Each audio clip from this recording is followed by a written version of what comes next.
Okay, so this is our guest service encounter. We chose to all go to Olive Garden, and this is our report of our experience.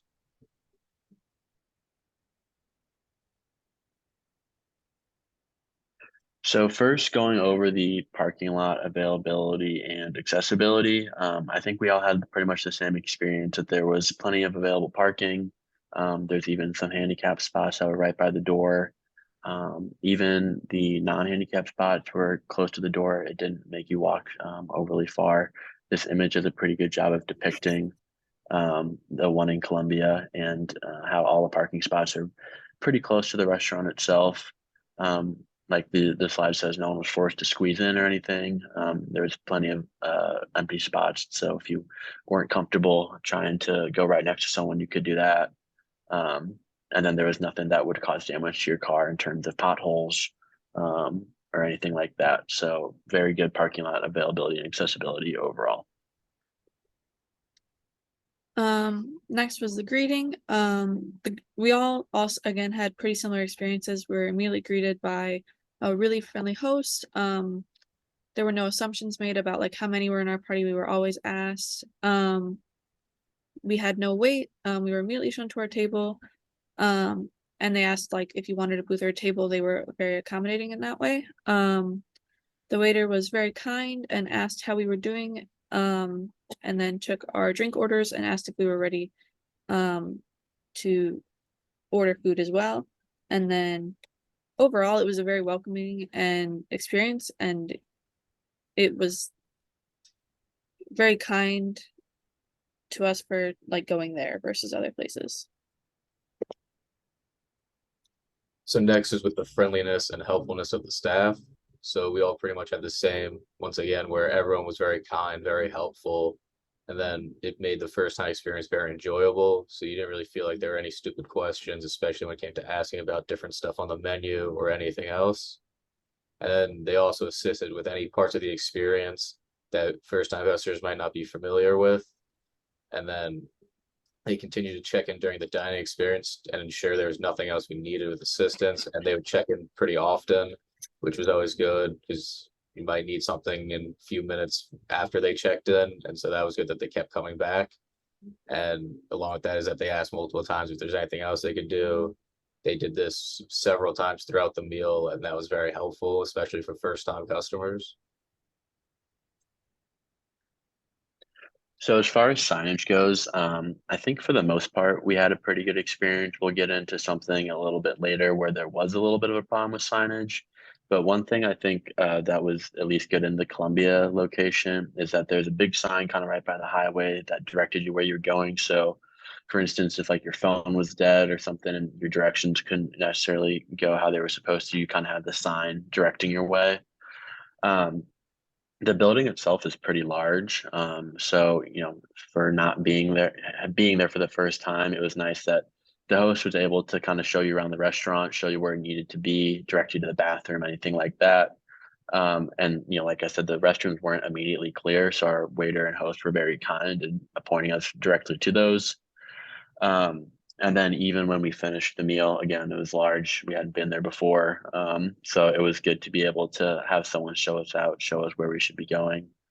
Um, and then again, like I mentioned kind of at the beginning, and there's going to be a picture a little bit later. There was one sign that had a couple lights out and was even a little bit dull. So especially like if you're going for dinner in the nighttime, you're going to want that sign to be lit up. But we'll have a picture and a couple slides that show exactly what we're talking about. Next was atmosphere and ambiance. It was a really nice atmosphere overall. It was really relaxing, and there was quiet music that you would expect in a nicer sit-down restaurant. Everyone was dressed appropriately, and it made the environment feel really upscale for being like the type of restaurant that it is. It was really nice because there were like fresh cheese grated on your entrees or super salad if you wanted. And it really made it feel like a high quality experience. All the guests were respectful of each other and not speaking too loudly.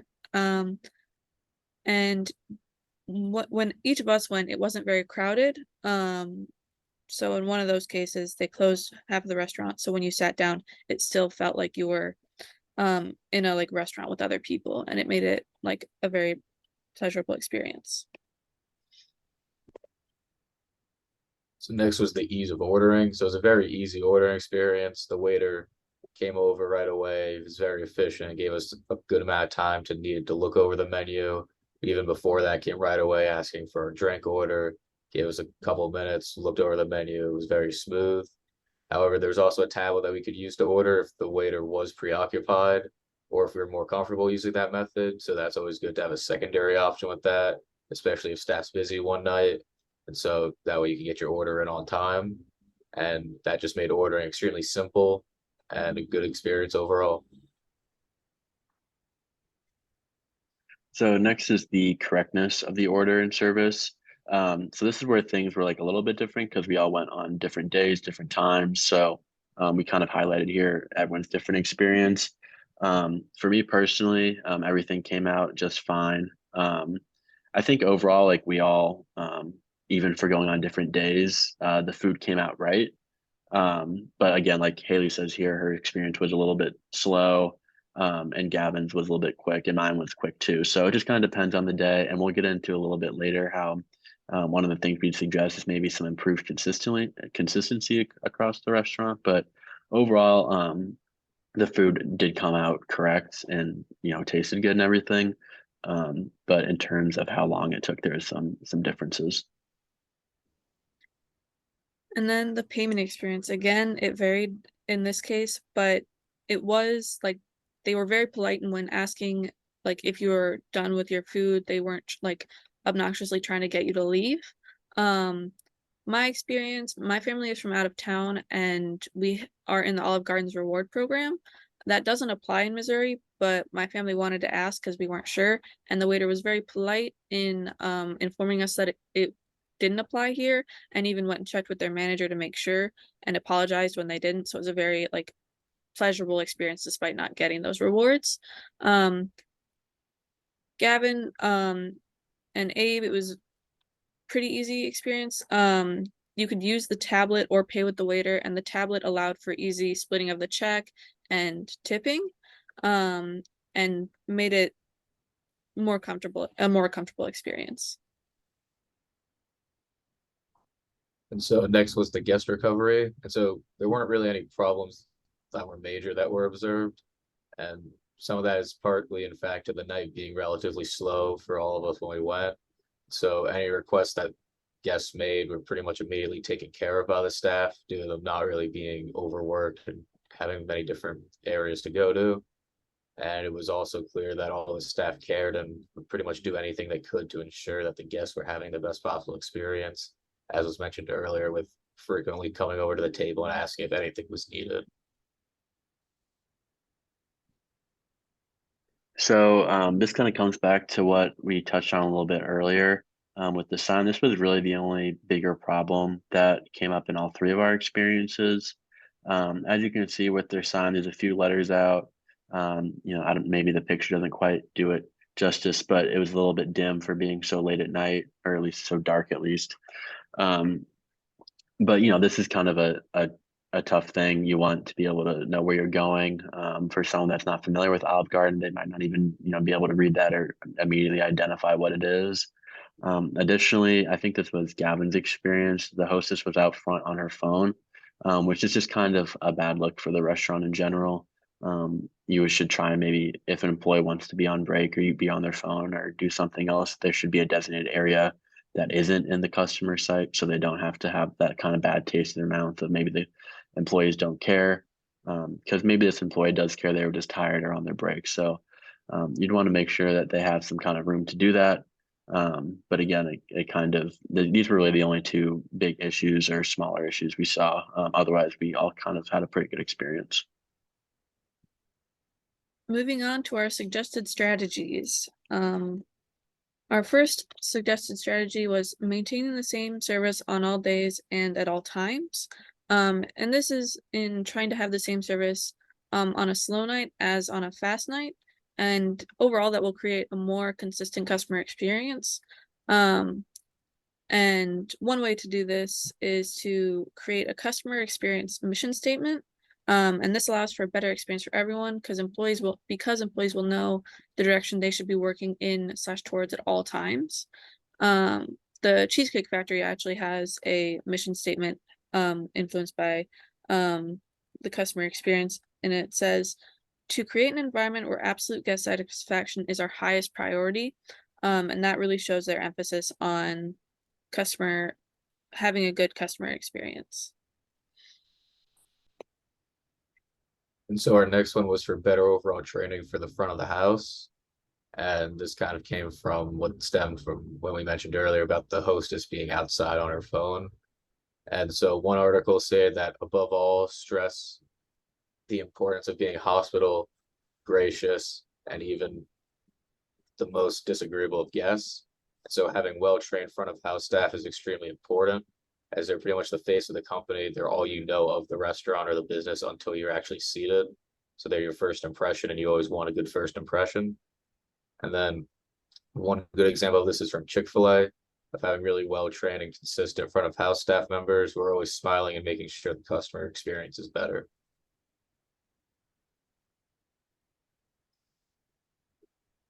So our next suggestion is the improvement of advertising. As we mentioned a couple times now, there is some problems with the signage. You know, if you compare these two at the bottom, on the left one, you can see that all the letters are they're not burned out.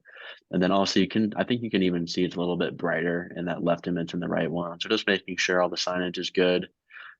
Again, like I mentioned, if you're a customer coming in from out of town, you've never heard of Olive Garden, you're gonna want to make sure you can actually read it. Otherwise, you're not gonna know what it is, and they might pass on that opportunity to go there.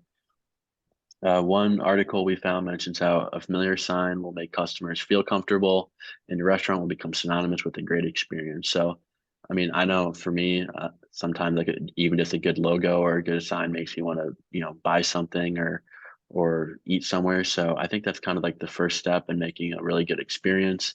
Again, the opposite of this can create a bad experience. So, it might send the message that this isn't a really high quality restaurant and everything's kind of lackluster. Texas Roadhouse was our example of someone that does this really well.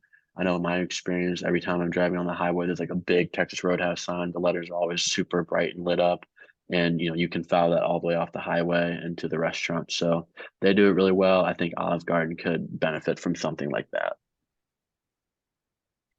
Next up is the balance between holiday and normal atmosphere. Some people want holiday music to be playing like during the whole experience, while others would prefer to like not have holiday themed things at all. So it's really important to find a balance between these two, because atmosphere is extremely important for any restaurant. When guests feel comfortable and relaxed in the environment, they are more likely to stay longer and order more food and drink. And we want that to happen because we want the restaurants to make money. If an individual is too bothered by the like too little or too much holiday music and atmosphere, they will want to leave sooner, and that will hurt the business. Krispy Kreme has a really good way of balancing this because they create holiday themed donuts, which gives the customers a sense of holidays without the atmosphere of the like whole storefront being that Christmas theme. And so another one is transitioning to virtual menus. So as of right now, there are two options for the menu at Olive Garden. You could either do virtual on the tablet or you get the paper. And it could be beneficial to just get rid of the paper menus entirely, is because it'd save you on the cost of paper and having to clean the menu after each time someone uses it. And it can allow for more information to be viewed, like for example, full ingredient list, the nutritional facts of each item. And then in reference to virtual menus, we found one article that said the digital one is versatile and easily adaptive. The huge plus is being able to add changes to the prices and layouts or products in mere seconds. And one example of it being used is with the Heidelberg in Columbia. They have an all virtual menu. It's very easy to use, and it was especially to get rid of the cost of having paper menus and all the costs that come with that. So next, we have a suggestion to have more promotions and specials to help drive in more customers. We all went during weekdays. I actually went on Sunday night, but pretty much a weekday at that point. And it was really slow. So that was a pretty consistent experience. We would be led to believe that's the same experience at all times during the year. So one idea we have to maybe try and combat this is to offer promotions during those days. One idea we had was like a buy one entree, get one half off.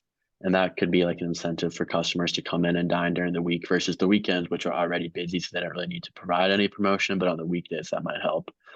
So one article says with limited time offers, you can promote new or seasonal products, drive traffic to your restaurant, and bring in new customers. So I think, that's kind of self-explanatory.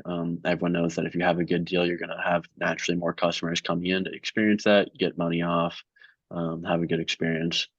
IHOP is our example of this. They do a kids eat free deal. So that way, like if you're a family and you want somewhere for breakfast, at least you can bring in your kids and they'll eat for free. So something like this would help Olive Garden. Doesn't necessarily have to be like an entire meal is free, but just something to try and drive up customer engagement, especially on those weekdays when things are kind of slow. Another strategy we have is open communication with customers. This is in relation to like being open about problems, but also just if things are going to change around. So like when something is happening during a meal, such as having a change in servers, being sure to let the guests know just so they don't like have confusion about like why they just have a new person randomly, because it can be a little confusing and jarring to the experience. And we have some quotes from open and honest communication between all parties, restaurateurs and their employees, customers and suppliers is one of the keys to business success. And then great communication helps teams work together seamlessly during those chaotic shifts. It helps you to understand what's really going on in your restaurant, whether it has to do with guests, employees, or anything else. One place that does this really well is Shiloh's in Columbia. Their staff do great communication, and every time there's been a change in servers, they have done well in making sure that the party is aware. And again, just trying to make sure that there's an understanding and open communication. So next, we decide consistency in the rewards program. So as of right now, there are some states that do not participate in Olive Garden's rewards program and others that don't. So for example, Missouri does not participate in it, which can make it a little complicated. And so we suggest making it so that all states can participate in the program. We had an article that said a well-designed loyalty program allows companies to segment customers and discover profitable and unprofitable customers. And this is important because if you have a rewards program, it will create loyal customers, which will then in turn create higher revenue for the restaurant and the business overall. And one example that has a really good rewards program would be Chipotle, because that makes customers want to keep coming back. It creates a loyal customer fan base, and it's available pretty much anywhere. So that's why it's a really good one. So next, this kind of goes a little bit with our virtual menu. We'd also suggest switching to a virtual payment method. Like we said, when you go to Olive Garden, you have two options of payment. You can pay with the tablet they have at the table, or you can pay with cash at the front host stand. Our suggestion would be to get rid of the cash option. One, I think overwhelmingly cash is kind of going out of trend a little bit, out of style. I don't think many people come to a restaurant with the intention of paying with cash. Or the ones that do. I think the ones that intend to pay with a credit card far outnumber those that intend to pay with cash. So this was a quote, it's actually from a CEO. So the consumer loves the idea of not having their credit or debit card leave the table. I mean, I know I'm personally a fan of this. If I don't have to give my credit card to someone, that just limits the risk of someone stealing it. You never know, your server might seem nice, but you never really know what they're doing with your credit card. So just being able to leave it at the table, be able to put it in the machine, never really have to give it to anyone else, and stay safe, will just make the process more streamlined and efficient. Applebee's is our example. They have a virtual payment method. We would assume that they're probably saving on cost by only having one method. Everyone just knows what they need to prepare for. Don't need to worry about bringing cash or anything. As long as they can bring their credit or debit card, they know they're fine. And it just kind of creates a much simpler process. And then our final strategy would be communication across different locations. This is kind of specific to chains, but could also be just like expanded locations of like specific restaurants. And in this case, it is important to ensure with a large chain like Olive Garden that all branches are on the same page. For example, with the rewards program, knowing which states do offer it and do not, and having servers be aware of that fact just so they can tell people with confidence. Kind of like empowering the employees. When talking about communication in restaurants, one article said it is mandatory for giving good customer service. It also helps the staff cooperate with each other to run the business smoothly. McDonald's is a really good example of a restaurant that does a good job with this, because despite having locations around the world, you know the experience you're going to get when you go every time, even if you're in a different country. They're able to provide consistent service or experiences, and each employee is on the same page. Yeah. And these are our sources. Yeah, so those are resources, but other than that, was our guest service and counter presentation. So thank you very much. Thanks so much.